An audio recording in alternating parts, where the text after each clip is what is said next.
"Security, remove him now."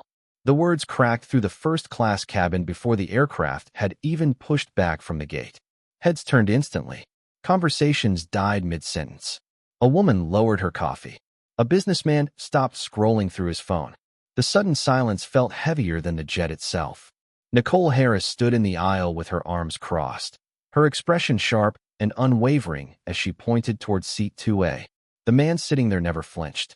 Marcus Carter remained calm, one hand resting on the armrest, the other holding a boarding pass that had already been scanned and accepted less than 10 minutes earlier.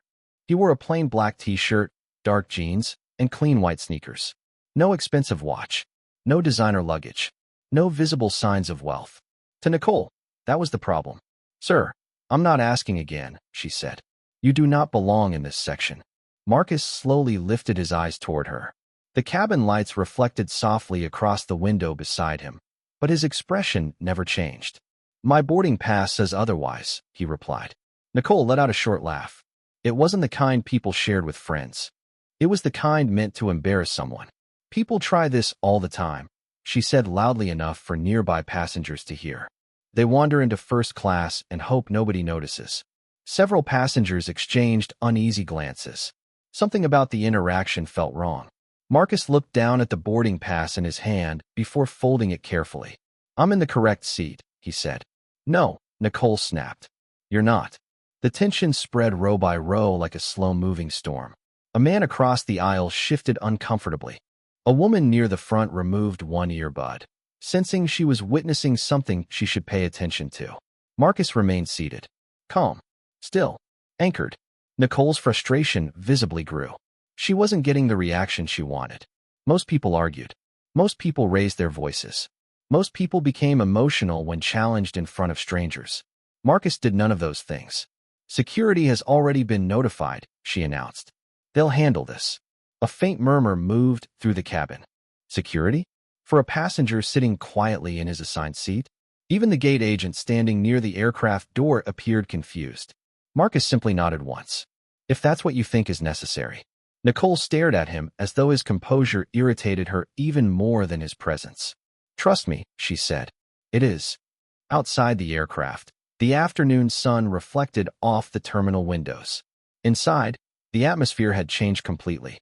What had started as routine boarding now felt like a public trial. Marcus looked around the cabin for a moment.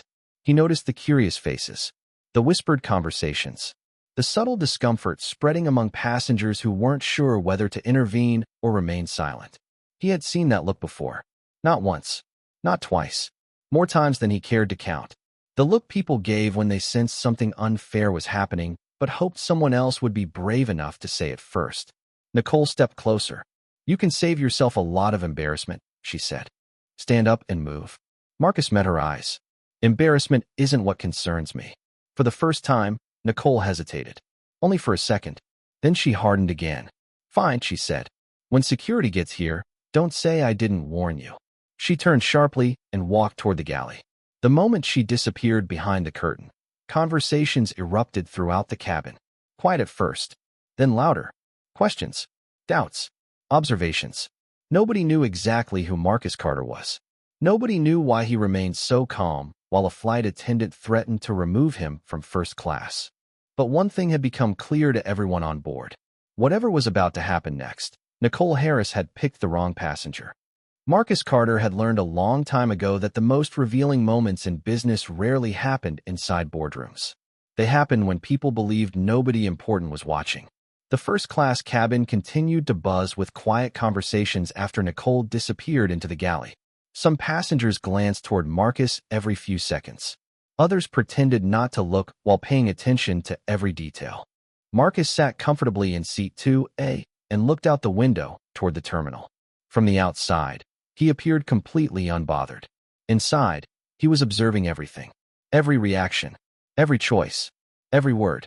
That was why he had boarded the flight dressed exactly the way he was. No tailored suit, no luxury accessories, no executive entourage following behind him. He wanted to see what happened when status symbols disappeared. For the past 6 months, Horizon Air had received an increasing number of customer complaints. The reports came from different airports, different routes, and different crews. Yet many of the stories sounded strangely familiar. Passengers claimed they were treated differently because of their appearance. Some said employees questioned their tickets. Others said they were openly doubted despite having valid reservations.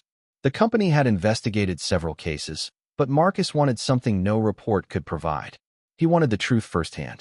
As chief executive officer of Carter Global Ventures, the investment group that owned a controlling stake in Horizon Air, Marcus had built a reputation for seeing things personally. He trusted data. He trusted audits. But he trusted direct observation even more. Numbers could tell him what happened. People showed him why. Near the front of the cabin, a young woman seated in row 3 finally spoke. "I saw him board with everyone else," she said quietly to the passenger beside her. His ticket scanned normally. The man next to her nodded. "This whole thing feels strange." Marcus heard the exchange, but kept his attention forward. Across the aisle, another passenger opened an airline application on his phone and frowned. "There is no reason somebody would sit in the wrong seat this confidently," he muttered. The atmosphere continued to shift. Doubt was no longer directed at Marcus. It was beginning to move toward Nicole. A few moments later, the curtains separating the galley from first class moved slightly. Marcus noticed someone watching. A young flight attendant trainee quickly looked away when their eyes met. Her name tag read Ava Mitchell. She appeared to be in her early 20s, and unlike Nicole, she looked uncertain rather than hostile. Marcus remembered seeing her near the boarding door earlier. She had been the employee who scanned his boarding pass. For a brief second, Ava glanced down at the tablet she carried before looking back toward seat 2A. Something about her expression suggested she knew more than she was saying. Then she disappeared behind the curtain again. Marcus leaned back and folded his hands. The aircraft remained connected to the gate. Departure preparations had slowed considerably. Every additional minute increased the attention focused on the situation. That was not good for the airline. It was not good for the crew. And it was certainly not good for whoever had decided this confrontation was necessary. In the galley, raised voices became faintly audible. Passengers could not hear specific words, but they could sense tension building behind the curtain. The cabin felt like a theater moments before the next act began. Then Marcus's phone vibrated once. A single message appeared on the screen. Rachel Donovan, his executive assistant. The message was short. "Monitoring now. Call when ready." Marcus read it once before locking the screen. He did not respond. Not yet. Around him, the uncertainty continued to grow. Nobody knew exactly why a simple seating dispute had escalated this far. Nobody knew why Marcus seemed completely unconcerned about security being summoned. And nobody knew that while the rest of the cabin was wondering what would happen next, Marcus already knew something far more important. The real test had only just begun. The curtain pulled back again, and Nicole returned with the confidence of someone who believed the outcome had already been decided. Walking beside her was a gate supervisor named Brian Reynolds, a tall man in a navy jacket carrying a tablet. Behind them stood 2 airport customer service representatives who looked more curious than concerned. The moment they entered the cabin, conversations faded once more. Every eye followed them toward seat 2A. Nicole stopped in the aisle and crossed her arms. There was satisfaction in her expression now, as if she expected Marcus to finally give up and leave. Brian glanced at Marcus, then at the boarding pass in his hand. "Sir," he began, "we are trying to resolve a seating issue." Marcus nodded politely. "There is no seating issue on my end." Brian hesitated. It was a reasonable answer, and everyone nearby knew it. Nicole quickly stepped in before the conversation could move in an uncomfortable direction. "This passenger refuses to cooperate," she said. "He is occupying a premium seat that may not belong to him." The words hung in the air. May not belong to him. Not evidence. Not facts. Just assumption. Marcus looked directly at Brian. "Would you like to see my boarding pass?" Before Brian could answer, Nicole spoke again. "We already know what it says." Several passengers exchanged looks. A woman in row 3 shook her head slightly. Even she seemed surprised by how determined Nicole was to avoid the simplest solution. Brian finally accepted the boarding pass and examined it. For a brief moment, the cabin became completely silent. The sound of distant baggage carts outside the aircraft seemed louder than before. Brian studied the document, then looked at his tablet. Something in his expression changed. Not dramatically, just enough for Marcus to notice. Nicole noticed too. "There has to be a mistake," she said quickly. People manipulate records all the time. Brian frowned. The seat assignment shows 2A. Nicole immediately stepped closer. Check again. He checked again. The answer did not change. Yet instead of ending the discussion, Nicole doubled down. Then someone entered it incorrectly. The confidence in her voice was beginning to sound less like certainty and more like desperation. Across the cabin, passengers were no longer whispering. They were openly watching. A businessman near the bulkhead folded his newspaper and set it aside. Another passenger discreetly opened a camera application on her phone. Nobody was filming openly yet, but the mood had shifted. People sensed they were witnessing something unusual. Marcus remained perfectly still. The calmer he appeared, the more agitated Nicole became. She pointed toward the rear of the aircraft. There are available seats in economy. We can move him there and resolve this immediately. A few passengers actually laughed under their breath. Move him there. As though the solution to a valid first-class ticket was simply taking the seat away. Brian looked uncomfortable now. That is not how upgrades and assignments work, he said quietly. Nicole ignored him. Her attention shifted toward the boarding door. At that exact moment, a wealthy-looking couple entered the cabin. The man wore an expensive gray suit. The woman carried a designer handbag. Nicole's face brightened instantly. Mr. and Mrs. Whitmore, she said warmly. Welcome aboard. The contrast was impossible to miss. Her tone transformed in seconds. Friendly, respectful, almost eager. The couple smiled and handed over their documents. Nicole personally escorted them forward. Then she stopped beside Marcus's row and gestured toward seat 2B. We are still sorting out a situation here, she explained. Please bear with us. Marcus watched the interaction carefully. So did everyone else. The message was becoming clearer by the minute. This was never about a boarding pass. It was never about airline policy. It was about who Nicole believed belonged in first class and who did not. Near the galley entrance, Ava Mitchell appeared again. This time she was holding a company-issued tablet. Her eyes moved from Marcus to Nicole and then to the screen in her hands. What she saw caused her expression to tighten. She looked down again, reading more carefully. Then she looked back toward seat 2A. The uncertainty she carried earlier was gone. In its place was concern. Genuine concern. Because unlike most people on the aircraft, Ava had just discovered something that changed everything. And for the first time since boarding began, she realized Nicole Harris was not making a mistake. She was making a choice. Ava Mitchell stood frozen near the galley entrance, her tablet held tightly against her chest. The information on the screen was impossible to ignore. She had checked it twice, then 3 times. Every record matched. Every authorization code was valid. Every seat assignment confirmed the same thing. Seat 2A belonged to Marcus Carter. There was no system error, no duplicate booking, no confusion. The evidence was sitting in her hands. Across the cabin, Nicole continued speaking as though the situation were still under her control. We are delaying departure because one passenger refuses to cooperate, she announced. The statement immediately drew skeptical looks from several travelers. A man seated in row 4 shook his head. That is not what happened, he said loud enough for nearby passengers to hear. A woman beside him nodded. He has been sitting quietly this entire time. The atmosphere shifted another degree. What had started as private concern was becoming public disagreement. Nicole noticed it too. Her smile tightened. Her confidence no longer looked effortless. It looked forced. Brian Reynolds remained standing near Marcus's row, studying his tablet again. Every time he reviewed the information, the answer stayed the same. Marcus was exactly where he was supposed to be. Yet Nicole refused to let the matter end. There are security concerns, she insisted. We cannot simply ignore them. Marcus finally spoke. His voice was calm enough that several passengers leaned forward to hear it. What security concern would that be? Nicole hesitated. Only briefly. The concern is that your presence here cannot be verified. A ripple of disbelief moved through the cabin. Brian lowered his tablet. Actually, it can. Nicole turned toward him immediately. That is not what I meant. But the damage was done. For the first time, someone with authority had openly contradicted her. Near the window, a passenger named Emily Parker quietly activated the camera on her phone. She was not trying to create drama. She simply felt that something important was unfolding. Other passengers seemed to reach the same conclusion.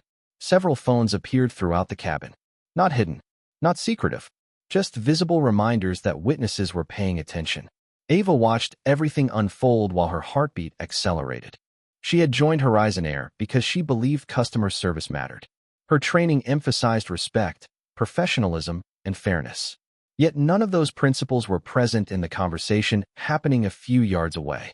She looked down at her tablet again. Then she made a decision. The kind of decision people rarely know they are making until years later when they remember the moment everything changed. Ava stepped forward. The movement immediately caught Nicole's attention. "Ava," Nicole said sharply. "Return to the galley." Ava swallowed. Her hands trembled slightly, but her voice remained steady. "I checked the records." The cabin became silent. Nicole's expression hardened. "This is not your responsibility." Ava took another step forward. "Seat 2A belongs to him." No one moved. No one spoke. Even the passengers who had been whispering fell completely quiet. The statement landed like a stone dropped into still water. Nicole stared at her. "You do not understand the full situation." Ava looked directly at the tablet in her hands. Then back at Nicole. "I understand what the records show." Marcus remained seated, observing the exchange without interruption. He said nothing. He did not need to. The truth had begun speaking for itself. Emily lowered her phone slightly and exchanged a glance with the passenger beside her. "There it is," she whispered. Someone finally said it. Brian exhaled slowly. The tension that had been building for nearly 20 minutes now felt different. Before, the cabin had been divided by uncertainty. Now uncertainty was disappearing. Piece by piece. Passenger by passenger. Witness by witness. And as Ava stood there holding the tablet that confirmed everything, Nicole Harris realized she was no longer arguing against one passenger. She was arguing against the facts. The moment Ava spoke, the balance inside the cabin shifted. Facts had entered the conversation, and facts were difficult to argue with. Yet Nicole refused to step back. Instead, she moved forward. Her voice rose slightly, not enough to sound out of control, but enough for everyone nearby to hear. "Records are not everything," she said. "Experience matters too." The statement lingered in the air. Several passengers exchanged confused looks. Experience? What exactly was she implying? Brian Reynolds looked increasingly uncomfortable. He had reviewed the assignment. Ava had reviewed the assignment.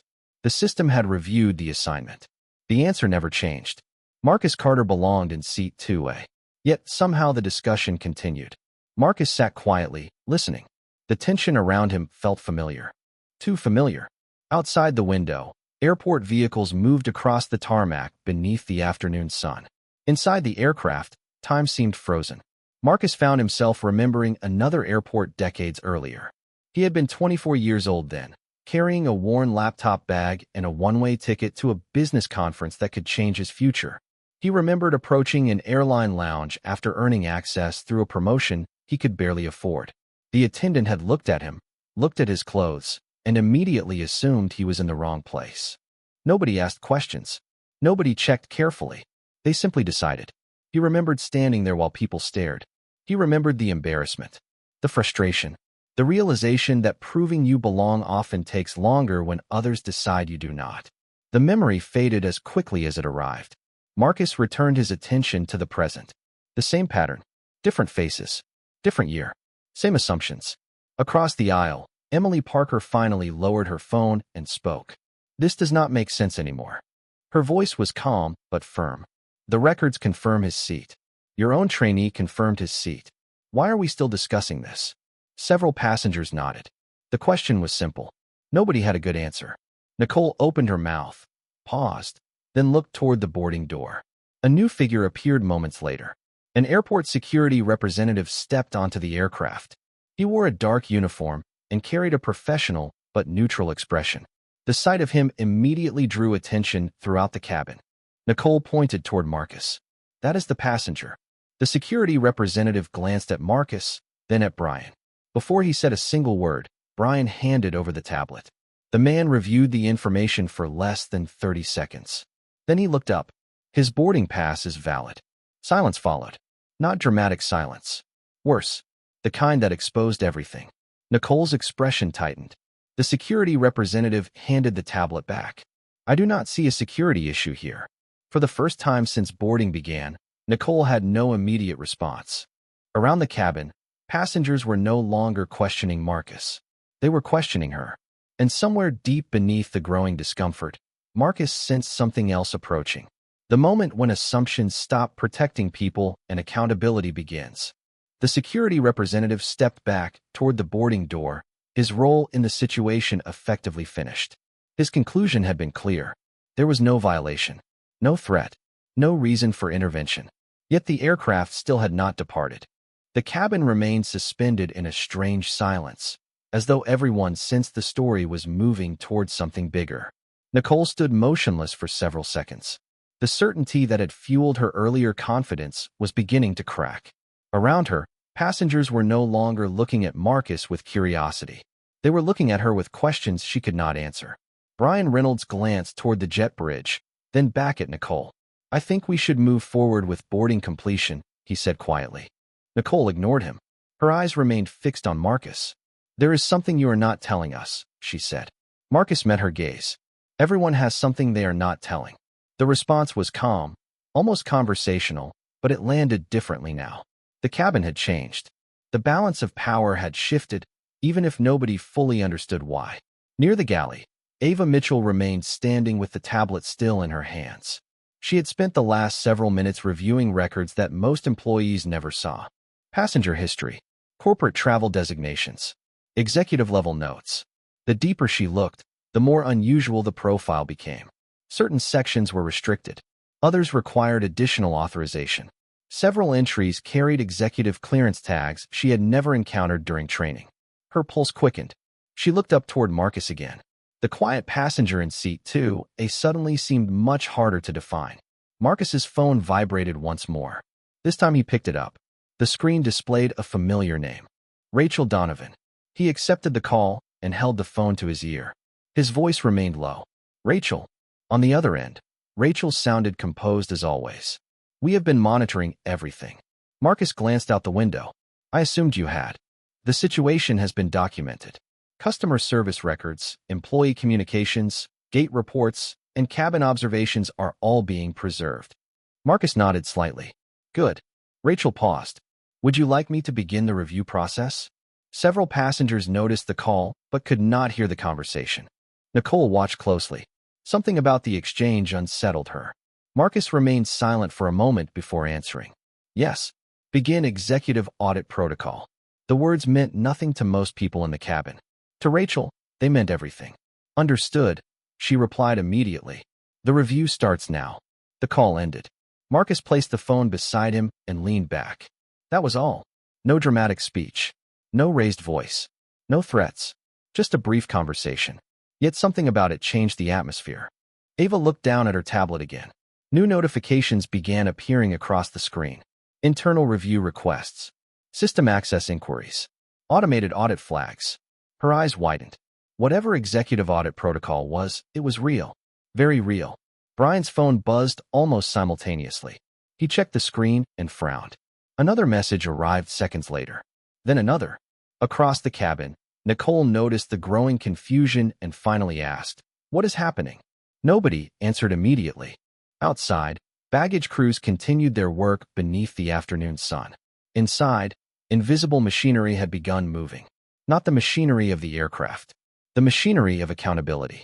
Marcus sat quietly as notifications continued appearing across company systems he knew better than anyone else. He had not revealed who he was. He had not explained anything. But somewhere far beyond the airport, people were already paying attention.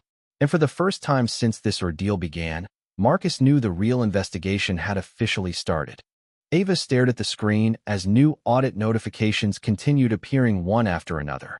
What had started as a routine boarding process had transformed into something she had never seen before. Internal review requests were now reaching departments that normally never became involved in passenger disputes.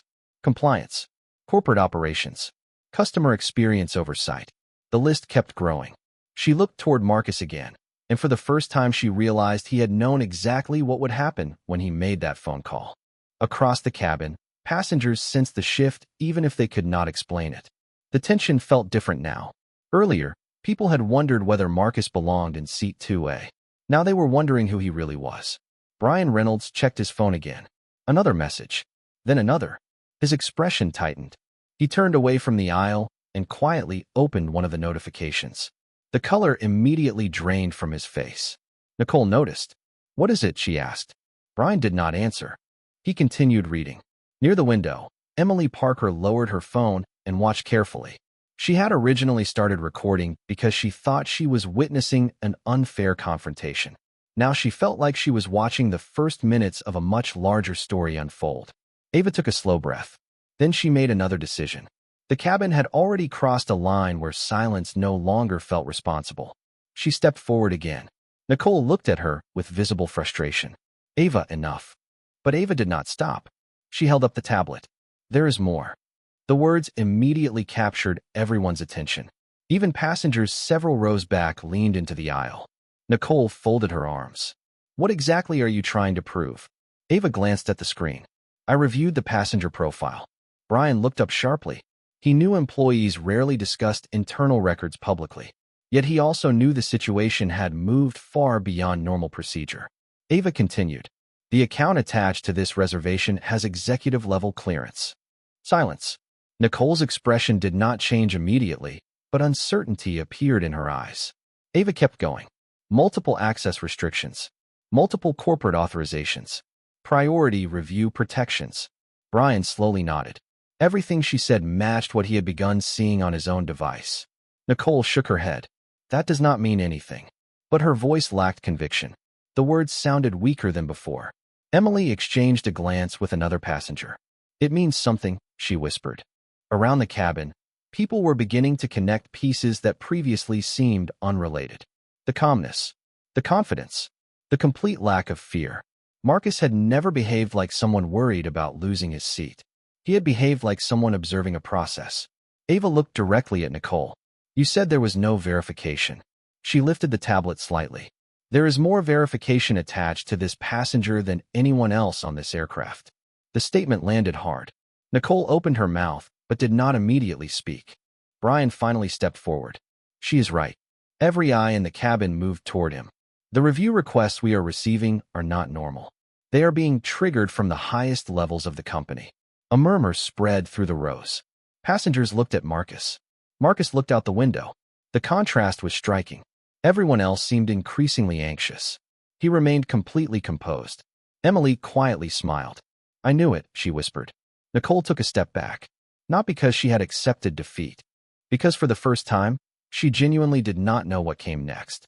And as the aircraft sat motionless at the gate, surrounded by questions she could no longer control, one truth was becoming impossible to ignore. The quiet man in seat 2A was not simply a passenger. He was someone important enough to make an entire corporate system wake up and start paying attention. The cabin felt smaller now, as though the walls themselves were leaning in to listen. Nobody was focused on departure anymore. Nobody cared about the delayed schedule. Every passenger was watching the same man sitting quietly in seat 2A. Marcus Carter looked down at his phone as another call appeared on the screen. This time, he answered without hesitation. "Marcus," Rachel Donovan said, her voice calm and precise. "The board has been notified. Compliance has completed its preliminary review. Corporate operations is requesting immediate confirmation." Several passengers could hear only fragments of the conversation, but the names alone carried weight. Board, compliance, corporate operations. These were not departments that became involved because of an ordinary seating dispute. Marcus nodded. "Understood." Rachel paused briefly. "Would you like me to identify you officially?" Marcus looked out across the cabin. Nicole stood frozen near the aisle. Brian remained silent. Ava still held the tablet that had changed everything. Around them sat dozens of witnesses who had watched every moment unfold. "Yes," Marcus said quietly. "It is time." The call ended. For several seconds, nobody spoke. Then Marcus stood. Not dramatically, not aggressively. He simply rose from his seat. Yet the movement seemed to pull every eye in the cabin toward him. Even passengers several rows away leaned forward. Nicole stared at him, uncertainty replacing the confidence she had displayed earlier. Marcus looked around the aircraft slowly before speaking. "You spent nearly an hour questioning whether I belonged here." His voice was calm, steady, impossible to ignore. Nobody interrupted. "You questioned a valid ticket. You questioned verified records. You questioned your own employees when they confirmed the facts." The silence deepened. Marcus glanced toward Ava. One person chose honesty. Then he looked toward Brian. Another chose evidence. Finally, his eyes returned to Nicole. And one person chose assumptions. Nicole swallowed but said nothing. Marcus continued. My name is Marcus Carter. Several passengers exchanged glances. The name sounded familiar. Very familiar. Emily Parker's eyes widened first.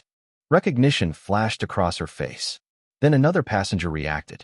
Then another. The realization moved through the cabin like a wave.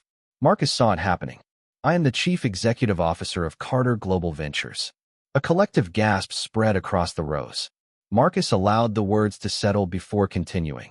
And Carter Global Ventures holds the controlling ownership stake in Horizon Air. Nobody moved. Nobody spoke.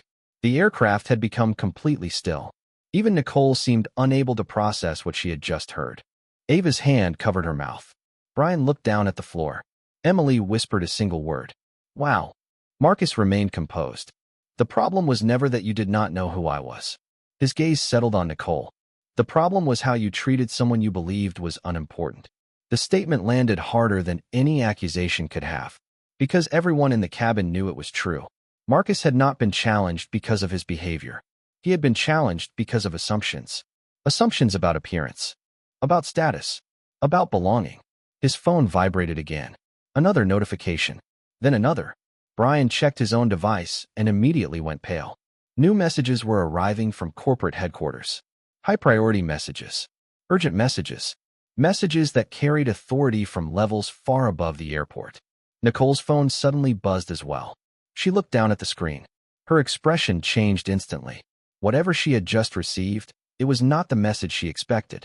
And as the reality of Marcus Carter's identity settled over the aircraft, everyone present understood the same thing. The investigation was over. The consequences were just beginning. For several long seconds, nobody moved.